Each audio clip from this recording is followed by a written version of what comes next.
ಪಕ್ಷಕ್ಕೆ ಯಾಕೆ ಓಟ್ ಹಾಕಬೇಕು ಅಂತಂದ್ರೆ ಕಾಂಗ್ರೆಸ್ ಪಕ್ಷ ನುಡಿದಂತೆ ನಡೆದಿರ್ತಕ್ಕಂಥ ಪಕ್ಷ. ಕಾಂಗ್ರೆಸ್ ಪಕ್ಷ ಬಡವರ ಪಕ್ಷ. ಇದು ಕಾಂಗ್ರೆಸ್ ಪಕ್ಷ ಈ ರಾಜ್ಯದಲ್ಲಿ ಈ ದೇಶದಲ್ಲಿ ಯಾವಾಗ ಅಧಿಕಾರಕ್ಕೆ ಬಂದಿದೆ ಯಾವತ್ತೂ ಕೂಡ ಸಾಮಾನ್ಯ ಜನರ, ಬಡವರ ಮತ್ತು ರೈತರ ಇವತ್ತು ಹಿತವನ್ನ ಕಾಪಾಡ್ತಕ್ಕಂಥ ಕೆಲಸ ನಮ್ಮ ಸರ್ಕಾರ ಮಾಡಿದೆ.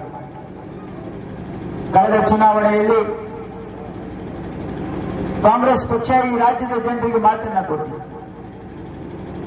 ನಾವು ಹೇಳಿದ್ವಿ, ಒಂದು ವೇಳೆ ನಮ್ಮ ಸರ್ಕಾರ ಈ ರಾಜ್ಯದಲ್ಲಿ ಬಂದ್ರೆ ನಾವು 5 ಗ್ಯಾರಂಟಿಗಳನ್ನ ಘೋಷಣೆ ಮಾಡಿದ್ವಿ. ಈ ರಾಜ್ಯದ ಜನರಿಗೆ 5 ಗ್ಯಾರಂಟಿಗಳನ್ನು ನಾವು ವಾಗ್ದಾನ ಮಾಡಿದ್ವಿ. ಒಂದು ವೇಳೆ ಕೇಂದ್ರದಲ್ಲಿ ನಮ್ಮ ಸರ್ಕಾರ ಬಂದ್ರೆ ನಾವು ಹೇಳಿದ್ವಿ, ಈ ದೇಶದ ಪ್ರತಿಯೊಂದು ಬಡವರ ಕುಟುಂಬದ ಮನೆಗೆ 1 ಲಕ್ಷ ರೂಪಾಯಿ ಕೊಡ್ತೀವಿ ಅಂತ ಹೇಳಿದ್ವಿ ಪ್ರತಿ ವರ್ಷ ಮಹಾಲಕ್ಷ್ಮಿ ಯೋಜನೆಯಲ್ಲಿ. ಈ ದೇಶದ ರೈತರ ಸಾಲ ಮನ್ನಾ ಮಾಡ್ತೀವಿ ಅಂತ ಹೇಳಿದ್ವಿ. ಇದು ನಮ್ಮ 2ನೇ ಗ್ಯಾರಂಟಿ. ಒಂದು ದೇಶದಲ್ಲಿ ನಮ್ಮ ಸರ್ಕಾರ ಬಂದ್ರೆ ಇವತ್ತು ನಾವು ದೇಶದ ರೈತರ ಸಾಲ ಮನ್ನಾ ಮಾಡ್ತೀವಿ ಅಂತ ಹೇಳಿದೀವಿ. ಬೆಂಬಲ ಬೆಲೆ ಕಾನೂನು ಮಾಡ್ತೀವಿ ಅಂತ ಹೇಳಿದೀವಿ. ಈ ದೇಶದ ಬೆನ್ನೆಲುಬಾಗಿರ್ತಕ್ಕಂಥ ರೈತನ ಭದ್ರತೆಯ ಕಾನೂನನ್ನ ಮಾಡ್ತೀವಿ ಅಂತ ಹೇಳಿದೀವಿ. ನಮ್ಮ ಸರ್ಕಾರ ಬಂದ್ರೆ ಉದ್ಯೋಗ ಖಾತ್ರಿಯಲ್ಲಿ ಕೆಲಸ ಮಾಡ್ತಕ್ಕಂಥ ಕೂಲಿಯನ್ನ 400 ರೂಪಾಯಿ ಏರಿಸ್ತೀವಿ ಅಂತ ಹೇಳಿದೀವಿ. ಈ ದೇಶದಲ್ಲಿ ಯುವಕರು ಯಾರು ಡಿಗ್ರಿ ಡಿಪ್ಲೊಮಾ ಮಾಡಿ ಇವತ್ತು ನೌಕರಿ ಇಲ್ಲದೆ ಅಲ್ದಾಡ್ತಾ ಇದ್ದಾರೆ, ಅವರಿಗೆ ಪ್ರತಿ ವರ್ಷ 1 ಲಕ್ಷ ರೂಪಾಯಿ ಅವ್ರಿಗೆ ಅಪ್ರೆಂಟಿಸ್ಶಿಪ್ ಜೊತೆಗೆ ಕೊಡ್ತೀವಿ ಅಂತ ಹೇಳಿದೀವಿ. ಈ ದೇಶದಲ್ಲಿ ಜಾತಿ ಗಣತಿ ಮಾಡಿ ಯಾರು ಎಷ್ಟು ಸಂಖ್ಯೆಯಲ್ಲಿದ್ದಾರೆ ಅವರಿಗೆ ಸಾಮಾಜಿಕ ನ್ಯಾಯ ಕೊಡ್ತೀವಿ ಅಂತಕ್ಕಂಥ ಮಾತನ್ನ ಈ 5 ಗ್ಯಾರಂಟಿಗಳನ್ನ ನಾವು ಘೋಷಣೆ ಮಾಡಿದ್ದೀವಿ. ಇವತ್ತು ಉಮೇಶ್ ಜಾಧವ್ 1 ಪೈಸಾ ಕೆಲಸ ಇವತ್ತು ಕಲಬುರಗಿ ಜಿಲ್ಲೆಯಲ್ಲಿ ಮಾಡಿಲ್ಲ. ನನ್ನ ಚಾಲೆಂಜ್ ಇದೆ ಇವತ್ತು ಭಾರತೀಯ ಜನತಾ ಪಾರ್ಟಿ ನಾಯಕರಿಗೆ.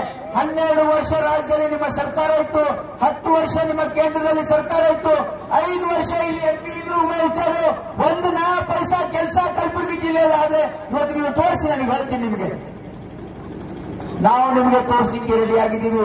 ಈಗ ತಾನೇ ನಮ್ಮ ಸಂಗಣ್ಣವರು ಹೇಳಿದ್ರು, ಇವತ್ತು ಜಯದೇವ ಇನ್ಸ್ಟಿಟ್ಯೂಟ್ ಆಫ್ ಕಾರ್ಡಿಯಾಲಜಿ, ಇವತ್ತು ಸರ್ಕಾರಿ medical college, trauma centre, super speciality ಆಸ್ಪತ್ರೆ, ಕಿದ್ವಾ ಇನ್ಸ್ಟಿಟ್ಯೂಟ್ ಆಫ್ ಕ್ಯಾನ್ಸರ್, ಇವತ್ತು ತಾಯಿ ಮಕ್ಕಳ ಆಸ್ಪತ್ರೆ, Indira Gandhi institute of child ಹೆಲ್ತ್ನ ಬ್ರಾಂಚು, ಇವೆಲ್ಲ ಮಾಡಿರ್ತಕ್ಕಂಥದ್ದು ಯಾರು?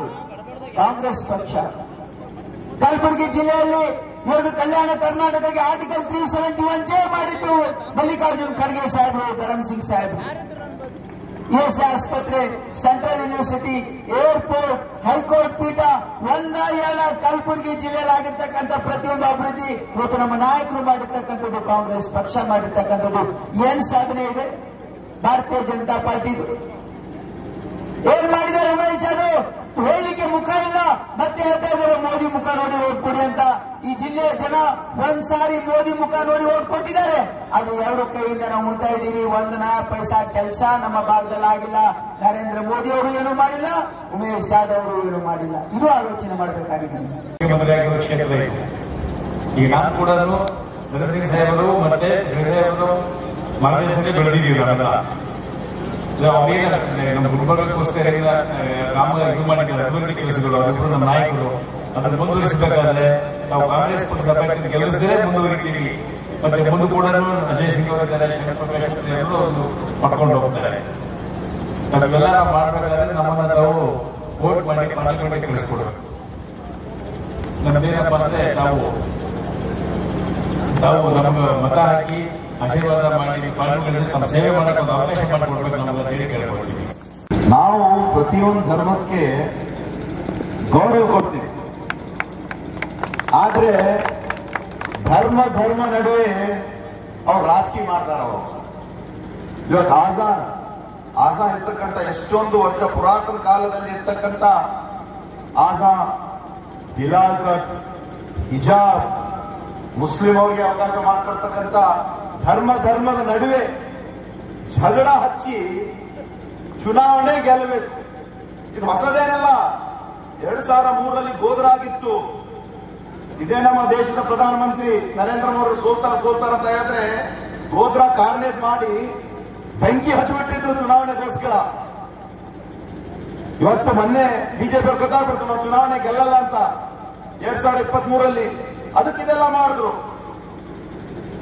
ಮುಸ್ಲಿಂ ಮೈನಾರಿಟಿ ಅವರಿಗೆ 4% ಇರ್ತಕ್ಕಂಥ ಒಂದು ರಿಸರ್ವೇಶನ್ ಹಿಂಪಡೆದ್ರು ಅವರು. ಇದೆಲ್ಲ ಏನು? ಕೇವಲ ಓಟ್ಗೋಸ್ಕರ.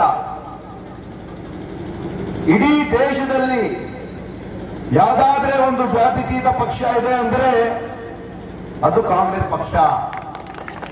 ಇವಾಗ ಜನತಾದಳವನ್ನು ಕೂಡ ಚೇಂಜ್ ಮಾಡ್ಬಿಟ್ಟಿದ್ದಾರೆ ಹೆಸರು. ಜಾತಿ ತಲೆಗೆ ಕೋಮಾರಿ ಮಾಡ್ಬಿಟ್ಟಿದ್ದಾರೆ. ಯಾರೋ ಹೇಳ್ತಾ ಇದ್ರು ಮೊನ್ನೆ.